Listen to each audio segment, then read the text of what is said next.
à côté de chaque bureau, on met un fil pour les papiers. Le fil vert pour les cartons, les tissus, les papiers qu'on utilise dans les bureaux.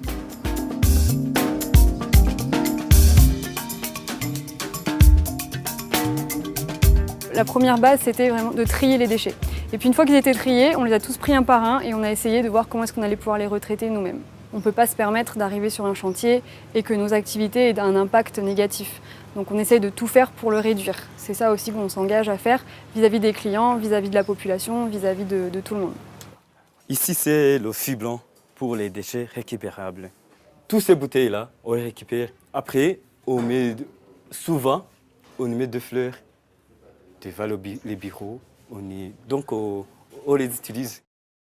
On essaye de promouvoir au maximum la revalorisation, donc c'est-à-dire donner une deuxième vie aux déchets. C'est vraiment, en plus, ici on est dans des cultures où vraiment les gens récupèrent beaucoup de choses, essayent de s'en resservir une deuxième fois, donc ça nous facilite beaucoup la tâche. Ce qu'on n'arrive pas à revaloriser, on le traite par type de déchets. Donc par exemple, les déchets ménagers, on en fait du compost. Donc on a aussi une menuiserie ici qui crée pas mal de déchets de bois. Pareil, on le met dans le compost, les papiers, etc. Donc tout ça, c'est revalorisé, on va dire aussi d'une autre façon, puisqu'ensuite le compost, on va l'utiliser nous-mêmes dans notre potager.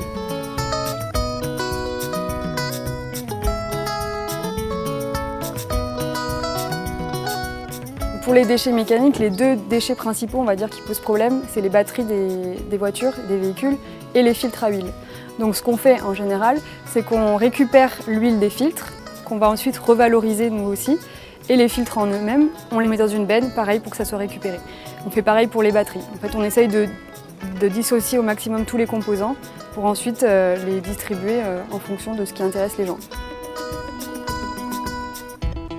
On fait des quarts d'heure.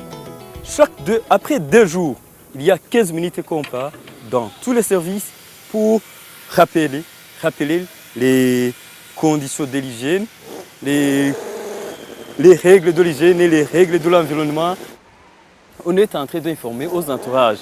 Les entourages d'ici, et l'administration, ah oui, dans les écoles primaires, et même les écoles secondaires, ah oui, on les enseigne.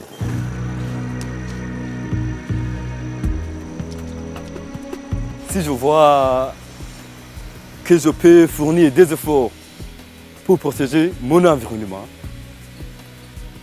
l'environnement des autres, ça m'enchante beaucoup. Ah oui. Donc je suis fier de faire ces travaux ici dans l'entreprise. Je suis fier.